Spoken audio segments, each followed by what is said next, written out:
Hey guys, Andrew here. I have another story for you. Story time with Andrew.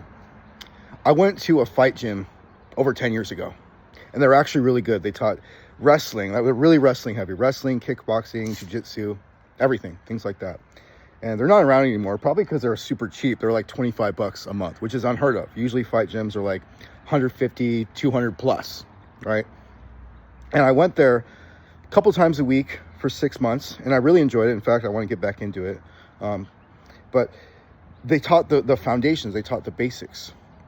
And so you go there, they teach you double leg takedowns, teach you single leg takedowns, they teach you top control, they teach you guard passes, teach you how to throw a punch, jab, cross, hook, uppercut, overhand, right, how to throw a kick, and so I can go on. And I went there for a couple months, and halfway in, like 3-4 months in, I remember I started to get bored. I'm like, hey, can you guys teach me like more complicated things, more flashy, advanced things? And they just stuck to the basics. They just stuck to the foundations. It was like beginner 1, beginner 2 class over and over again. And so that's why I left. But before I left, I talked to a guy who's actually a collegiate wrestler, like a champion wrestler, like won, at a high level. And he was there, and the dude's freaking massive. And I told him, man, I don't like this place because they keep teaching the basics over and over again. He says, Andrew, the basics and the foundations are what wins the fights, even at the top level.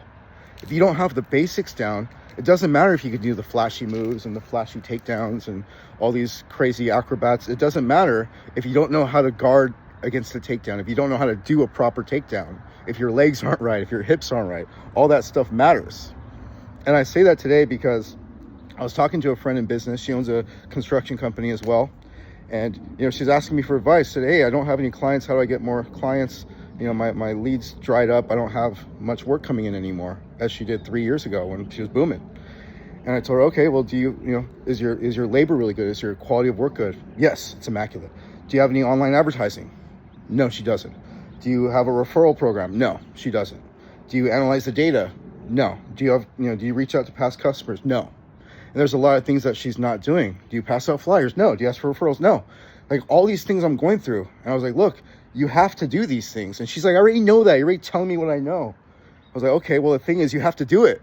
You have to do these basic things to run a business and to be successful.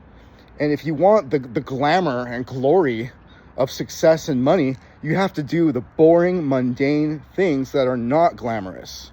Like data analysis, reaching out to customers, organizing your schedule. All that stuff sucks, but it's the foundations and the basics that wins the fights.